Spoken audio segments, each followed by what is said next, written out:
జ్ఞానము ప్లస్ కళ, జ్ఞాన కళ అంటే ఈ చిత్కళ అనేటువంటి సంకల్పంతో అర్చన చేయదలుచుకున్నాం. ఈ యొక్క సంకల్పం జ్ఞానాన్ని, అలానే జ్ఞానం కావాలి అంటే గురువు ఉండాలి. ఈ గురువుని ఎట్లా ఆశ్రయించాలి అనేది మనం తెలుసుకున్నాం. అట్లానే ఎప్పుడైతే మనం ఒక జ్ఞానాన్ని పొందాలి అనుకున్నామో ఆ గురువు మనకిచ్చేటువంటి దాన్ని ఏమంటారయ్యా అంటే విద్య అంటారు. ఆ విద్య నుంచి పొందేటువంటిది జ్ఞానం. మనం లలితలో ఎన్ని విద్యలు చదువుకున్నాం?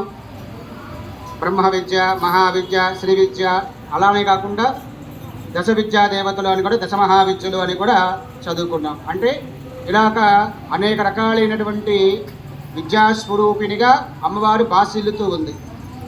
ఎవరికి ఏ విద్య కావాలో ఆ విద్య వాడు తదనుగుణంగా ఆ అమ్మవారిని ఆశ్రయించి పొందుతూ ఉంటాడు. ఈ విద్యలన్నిటికీ కూడా గురువే మూలం. ఆ గురువుని ఏమన్నాం? గురుమండలాలు అన్నాం. ఈ గురుమండలాలన్నీ ఎక్కడున్నాయి? మరలా అమ్మవారి దగ్గరికే ఉన్నాయి. ఇలా ఈ విద్యా సమూహం ఏదైతే మొత్తం ఉన్నదో ఆ విద్యా సమూహం మొత్తాన్ని ఏమన్నారయ్యా అంటే శ్రీ విద్య అన్నారు. ఇప్పుడు మనం ఎన్ని విద్యలైతే పేర్లు చెప్పుకున్నామో అన్ని విద్యా సమూహాలు ఏవైతే ఉన్నాయో ఈ అన్ని విద్యాల సమూహానికి కారణం మూలమైనటువంటి విద్య శ్రీ విద్య. ఈ శ్రీ విద్యలో నుంచి ఇన్ని రకాలైనటువంటి విద్యలు కూడా మళ్ళా ప్రత్యేకించి బాసిల్లుతూ ఉన్నాయి. ఎందుకయ్యా అంటే మన జీవన గమనంలో ఇన్ని విద్యలు మొత్తం ఒకేసారి నేర్చుకోగలుగుతామా? నేర్చుకోలేము. ఇంత విద్యని ఆశ్రయించాలంటే అమ్మ అనుగ్రహం ఉంటే తప్ప నుంచి మనం దాన్ని పరిపూర్ణంగా పొందలేనటువంటి అవకాశం. పొందగలగాలి అంటే అమ్మ యొక్క అనుగ్రహం తప్పనిసరి అన్నమాట. ఇలా ఈ అనేక విద్యల సమూహం ఏమున్నది? ఆ యొక్క అమ్మవారి దగ్గర ఉంది. ఈ యొక్క అమ్మవారు ఏమైంది మరి? ఈ సకల విద్యలన్నిటికీ కూడా మూలమై ఉన్నది. మూలము అంటే సృష్టి అని అర్థం. ఇక్కడ జాగ్రత్తగా అర్థం చేసుకోండి. మనం ఎటించి ఎటు వెళ్తున్నాము అనేది అర్థం చేసుకోవాలి. ఈ మూలం అంటే ఏంటి? సమస్తానికి మూలం. అటు విద్యలకు కానివ్వండి, ఏదైనా కానివ్వండి. ఇప్పుడు మనం జ్ఞాన సముపార్జనలో ఉన్నాం కాబట్టి సర్వ విద్యలకి కూడా మూలం ఎవరు? శ్రీ విద్యా స్వరూపిణి అని చెప్పుకున్నాం. అప్పుడు ఆ యొక్క విద్యల మూలం ఏమవుతుంది? అమ్మవారు అవుతుంది. మూలం అంటే సృష్టి అని అర్థం. సృష్టించబడుతున్నది అని అర్థం. ఆ సృష్టించేవాడిని ఏమంటాం మనం? బ్రహ్మ అంటాం. అర్థమైంది కదండి? సృష్టికి మూలం అంటే ఏదైతే ఉత్కృష్టమైనది ఏదైతే ఉందో అది మొత్తానికి మూలమై ఉన్నదాన్ని ఏమంటున్నాము? బ్రహ్మము అంటున్నాం. ఆయన బ్రహ్మం అయితే అమ్మవారు ఏమవుతుంది? బ్రాహ్మి అయిపోతుంది. అమ్మవారు బ్రాహ్మి స్వరూపాత్మక, బ్రాహ్మి స్వరూపాత్మక అని కూడా మనం లలితలో ఇలా అమ్మవారి నామాలు వస్తూ ఉంటాయి. అక్కడ ఆమె బ్రహ్మగా అయిపోతే అమ్మవారు ఏమైపోయింది? ఉత్కృష్టమైనటువంటి స్వరూపకంగా బ్రాహ్మి అయిపోయింది. ఇప్పుడు మనం ఉత్కృష్టము అనే పదానికి ఏమి యాడ్ చేసాం? బ్రహ్మముగా నిర్ధారణ చేసుకున్నాం. ఈ బ్రహ్మము అంటే సర్వోత్కృష్టమైనటువంటిది అని అర్థం. ఒక వస్తువు ఉంది, పెద్దవాళ్ళు ఏమంటారు? మన తెలుగులో మాట్లాడుకోవాలి అంటే ఇది వాడి పరం చేస్తున్నానరా అంటాడు. అంటారా అనరా? విన్నమాటేగా. అంటే ఇది వాడికి చెందుతుంది అని అర్థం. ఇక్కడ బ్రహ్మము అనేటువంటిది ఏదైతే ఉందో ఈ బ్రహ్మం ఎవరు పరం చేశారు? సంపూర్ణంగా ఎవరు ఇంత ఉత్కృష్టులు ఉన్నారో వారి పరం చేసేశారు. అటువంటి పరమైనటువంటి వారు ఎవరు? అమ్మవారు. ఇంకా అంతకంటే ఇంకేమైనా శక్తి ఉన్నదా? లేదు. కాబట్టి ఆమెను ఏమన్నారు? పరబ్రహ్మము అన్నారు. పరమ అయినటువంటి బ్రహ్మము, ఆమె దగ్గర మాత్రమే ఉన్నటువంటి బ్రహ్మము, ఆమె అయినటువంటి బ్రహ్మము. ఇప్పుడు పరబ్రహ్మం అంటే మీనింగ్ తెలిసింది కదా. ఇప్పుడు అమ్మవారు పరబ్రహ్మస్వరూపిణి. అమ్మవారి ఆస్తి అది. బ్రహ్మము అంటే ఆమెకి మాత్రమే చెందినటువంటి ఆస్తి. దీనిలో ఎంత ఉంది? అనేకమంత ఉన్నటువంటి ఆస్తి అమ్మవారి పరమై ఉన్నది. అదేమిటి మనకిప్పుడు? జ్ఞానాస్తి. ఆ జ్ఞానం మొత్తానికి కూడా పరబ్రహ్మమైనటువంటి అమ్మవారు ఎవరయ్యా అంటే ఆ యొక్క పరబ్రహ్మ స్వరూపిణి. ఈ యొక్క అమ్మవారిని మనం ఇప్పుడు ఏమనుకున్నాం? ఉత్కృష్టమైనటువంటిది అనుకున్నాం. చిన్నపిల్లాడికి ఇస్తే చాక్లెట్ ఇస్తాం, గురువుగారి దగ్గరికి వెళ్తే పండు ఫలము ఇస్తాం. ఇలా మనం ఏదైతే ఒక సందర్భాన్ని బట్టి మనం ఇచ్చేటువంటి ద్రవ్యం మారుతూ ఉన్నదో అలానే మరి పరబ్రహ్మ స్వరూపానికి ఇస్తున్నాం కదా. మరి పరబ్రహ్మ స్వరూపానికి ఇచ్చేటప్పుడు మనం ఏమి ఇవ్వాలి? అలా ఉత్కృష్టమైనటువంటి పదార్థాన్ని మనం అమ్మవారికి ఇవ్వాలి. ఉత్కృష్టమైనటువంటి పదార్థము అమ్మవారికి ఇవ్వాలి. ఇది మనం ఏమన్నా ఉత్కృష్టమైన పదార్థాలు మనం సృష్టించగలమా? సృష్టించలేము. ప్రకృతిలో నుంచే మనకి ఇటువంటి బ్రహ్మ స్వరూపమైనటువంటి పదార్థాలు కొన్ని ఉన్నాయి. ఆ బ్రహ్మ సంబంధమైనటువంటి స్వరూపమైనటువంటి పదార్థాలని ఆ పరబ్రహ్మకి సమర్పించినప్పుడు ఆ పరబ్రహ్మంలో ఉన్నటువంటి తేజం మరలా తీర్థమో ప్రసాదమో లేదంటే దర్శన రూపంలో మనం భావిస్తూ ఉంటాం. కాబట్టి ఆ బ్రహ్మ సాక్షాత్కారం ఆ కిరణాలు మన మీద పడి మనకేమవుతుంది అంటే మనకు కూడా బ్రహ్మత్వం సిద్ధిస్తుంది. ఇక్కడ బ్రహ్మత్వం అంటే ఏంటి? సృష్టి. మనలో ఏ సృష్టి జరుగుతోంది? జ్ఞాన సృష్టి జరుగుతుందా లేదా? మనకు కావాల్సింది ఏంటి? చిత్కళ. ఈ జ్ఞాన సృష్టి కలుగుతుందా లేదా? ఈ జ్ఞాన సృష్టి కలగడం కోసం మనం అమ్మవారికి ఏమి సమర్పించాలి? బ్రహ్మత్వాన్ని కూడుకున్నటువంటి ఒక మంగళ ద్రవ్యాన్ని అమ్మవారికి సమర్పించాలి. అలా తీసుకున్నటువంటి పదార్థం మనకు సర్వశ్రేయస్సుని ఇస్తుంది. అలా మనకు అర్థమయ్యేలాగా చెప్పాలంటే గో ఆధారిత పదార్థాలన్నీ కూడా సర్వశ్రేష్టం.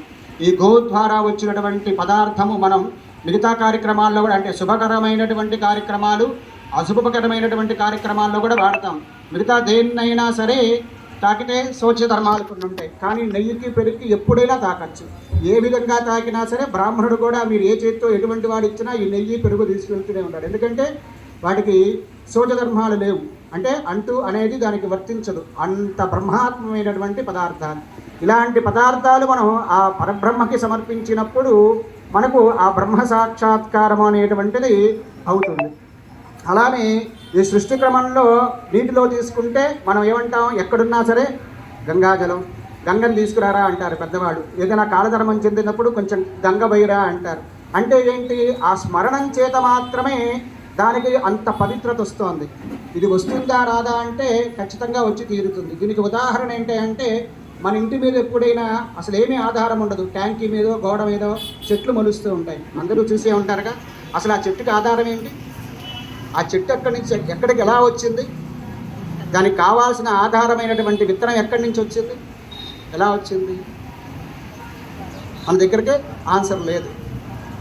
ఆ యొక్క గాలి, వీచే గాలి నదిలో ఉన్నటువంటి తేమని, మట్టిలో ఉన్నటువంటి రసాన్ని తీసుకొని అది వస్తూ ఉంటుంది. వచ్చేసి అది ఎక్కడైతే ఒక చోట దానికి కావలసినటువంటి ఒక శక్తిగా ఏర్పడి ఒక చోట అతుక్కుపోయిందో అక్కడ మరలా ఒక వృక్షం వస్తుంది. ఇది ఎవరైనా నాటారా? ఈ చెట్టుని నాటలేదు. ఎక్కడి నుంచి వచ్చింది? ప్రకృతిలో నుంచే వచ్చింది కదా. కాబట్టి ఒక ప్రాంతంలో ఒక నది ఆధారంగా, ఒక భూమి ఆధారంగా, గాలి ఆధారంగా ఒక చెట్టు వస్తుంది. మనం ఇప్పుడు హిమాలయాల్లోకి వెళ్ళామనుకోండి, అక్కడ బ్రహ్మ కమలాలని ఇలాంటి విశేషమైనటువంటి పుష్పాలు ఉన్నాయి. అవి ఎవరన్నా నాటారా? నాటలేదుగా. అవంతవే ఎక్కడ ఎలా వచ్చినాయి? మనం ఏమాత్రమైనా ఆలోచన చేసామా? సృష్టి క్రమం. ఇలా సృష్టి క్రమాన్ని గమనించగలగాలి. ఆ గమనించడమే జ్ఞానం. ఇలా ఏమవుతోంది? ఈ ఆధారం అనేటువంటివి లేకుండా కూడా ఎన్నో సృష్టించబడుతున్నాయి. అలా ఎలా సృష్టించబడుతున్నాయి? హిమవత్ పర్వతం ఏంటి? ఆ పర్వతం మీద అనేక రకాల వృక్ష జాతులు ఏంటి? ఎలా సంభవిస్తోంది? కేవలం ఈ గాలి, తేమ ఉండేటువంటివి కూడా మోసుకెళ్తున్నాయి. అవునా కాదా? దీన్ని కాదంటారా? ఇవన్నీ ఎక్కడి నుంచి వస్తున్నాయి? ప్రకృతిలో నుంచే వస్తున్నాయి. ఇప్పుడు సర్వజ్ఞానాలకి మూలం ఎక్కడుంది? ప్రకృతిలోనే ఉంది. ఆ ప్రకృతిని సాధన చేయడంలోనే మనం ఎక్కడ పొందుతాం? ఏం పొందుతాం అంటే జ్ఞానాన్ని పొందుతాము. ఈ జ్ఞానం దేనికి ఆధారమయ్యా అంటే ఈ జ్ఞానం మొత్తాన్ని కూడా వివరించేదాన్ని ఏమంటారయ్యా అంటే శాస్త్రము అంటారు. ఈ శాస్త్రాన్ని ఎవడైతే చదవగలిగాడో, ఈ శాస్త్రాన్ని ఎవడైతే పొందగలిగాడో వాడు మాత్రమే జ్ఞానవంతుడు. అర్థమైంది కదా? ఇప్పుడు మనం ఏం అర్థం చేసుకోవాలి? శాస్త్రం అంతా ఎక్కడుంది? ప్రకృతిలోనే ఉంది. ఎక్కడుంది శాస్త్రం అంతా? ప్రకృతిలోనే ఉంది. మన మనస్సుని ఆమె ఎందుకు కూర్చోబెట్టి కాసేపు గడపాలే కానీ ఇప్పుడు గురువు ఎవరు చెప్పండి? ఇప్పుడు గురువు ఎవరు? అలానే ఇప్పుడు నేను మాట్లాడిన మాటలు మీరు ఇంతకుముందు ఎప్పుడైనా విని ఉంటారా? ఎవరైనా చెప్పి ఉంటారా? మరి నాకెలా అబ్బింది?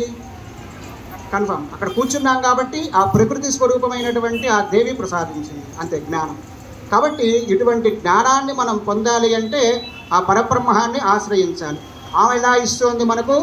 ప్రకృతి ద్వారా, సూచన ద్వారా. మనం ఏదైతే ఒక దృష్టిలో ఉన్నామో వాడు ఉన్నటువంటి దృష్టిని బట్టి వాడికి కావాల్సినటువంటి జ్ఞానాన్ని అందిస్తోంది. ఎవరు అందిస్తున్నారు? అమ్మవారే ప్రకృతి రూపిణిగా అందిస్తోంది. ఇప్పుడు మనం ఏం చెప్పుకున్నాం? సర్వము మొత్తము కూడా ప్రకృతి నుంచే వస్తుంది. నీళ్ళల్లో నుంచి మంట వస్తుంది. చెప్పగలరా? మీ అందరికీ ప్రశ్న. 100 గ్రాముల బంగారం నేను ఇస్తాను. కరెంట్ వస్తుంది. అర్థమవుతుంది కదండి. నీళ్ళల్లో నుంచి కరెంటు 2 వైర్లు రాపిడి చేస్తే మళ్ళీ మంట వస్తుంది. అది దానికి ఆధారం ఎక్కడిది? దాని మూలానికి వెళ్ళామనుకోండి, ఎక్కడిది? నీటి నుంచే వస్తుంది. మరి నీటిలో మంట ఉందిగా, నీటితో ఆధారమైనటువంటి మంట, అవునా కాదా? మనం ఇలా గమనిస్తూ వెళ్తే ప్రతి దానిలోనూ మళ్ళా 5 శక్తులు ఉంటాయి. నీటిలోనూ 5 శక్తులు ఉంటాయి, గాలిలోనూ 5 శక్తులు ఉంటాయి. గాలికి కూడా దేన్నైనా దహించగలిగేటువంటి శక్తి ఉంది. అగ్నికి కూడా దేన్నైనా చల్లార్చగలిగే శక్తి ఉంది. ఇది గమనించాలి. ఎలాగా? అగ్నిలో నుంచి వచ్చేటువంటి ఆవిరి జలమేగా. పైన మీరు వంట చేసినప్పుడు మూత పెడతారుగా, మగ్గాలి అని ఏదో పెడతారుగా, దానికి వాక్యం పెట్టి పైన మూత పెడతారుగా. ఆ మూత పెట్టగానే ఏమొస్తుంది? లేకపోతే ఇడ్లీ చేస్తున్నారుగా, ఎలా వస్తుంది? కింద మంట పెడితే పైన నీళ్ళు వస్తున్నాయి, ఉడుకుతోంది. మరి నీరేగా వస్తుంది, ఇంకోటి ఏమైనా వచ్చిందా? మరి అగ్నిలో నుంచి వచ్చినటువంటి నీరేగా. ఇలా సృష్టించబడేటువంటి క్రమంలో ఏదైతే ఉందో ఇది జాగ్రత్తగా అర్థం చేసుకోండి. ఇలా బ్రహ్మాత్మకమైనటువంటి పదార్థాలు కొన్ని ఉన్నాయట. ఈ వచ్చేటువంటి ఈ బ్రహ్మత్వ పదార్థాలతో కూడుకొని కొన్ని పర్జన్యము అంటాం. అంటే పర్జన్యోవా ఆయతనం ఆయతనవాన్ భవతి అని మనం చెప్పుకుంటాం కదా. ఈ ప్రకృతి కొన్ని విత్తనాలని సృష్టిస్తుందట. మనం చేసినటువంటి విత్తనం కన్నా కూడా ప్రకృతి ఆధారమైనటువంటి విత్తనం ఎంతో శ్రేష్టమైంది. ఆ శ్రేష్టమైంది ఎక్కడుంటుంది? అది ఒక నదిని ఆధారం చేసుకుని అక్కడ ఉన్నటువంటి గాలి తేమని, అక్కడ ఉన్నటువంటి మట్టి రసాన్ని ఆసరాగా చేసుకుని పెరుగుతుంది. అది ఎంత విశేష శక్తులతో ఉంటుంది? అటువంటి విశేష శక్తితో కూడుకున్నటువంటి ఒక పర్జన్యము అంటే విత్తనం. ఆ విత్తనం ఎవడైతే తింటాడో వాడికి ఎంత శక్తి కలుగుతోంది? ఆ శక్తి కలిగినటువంటి మానవుడు మనం అవ్వాలి. ఈ అవ్వాలి అంటే ఏం కావాలి? మళ్ళీ ఆ విత్తనం పండాలి అంటే దానికి ఆధారం నీరు కదా. ఆ నీరు ఉండాలి. ఈ నీరు ఎక్కడి నుంచి వస్తుంది? మళ్ళీ మనం చేసేటువంటి యజ్ఞయాగాదుల నుంచే అవి మనకు అనుగ్రహంగా వీడు చేసుకున్న దాన్ని బట్టి ఆ పర్జన్యం వీడికి అందుతుంది. అంటే ఆ విత్తనం వీడికి అందుతుంది.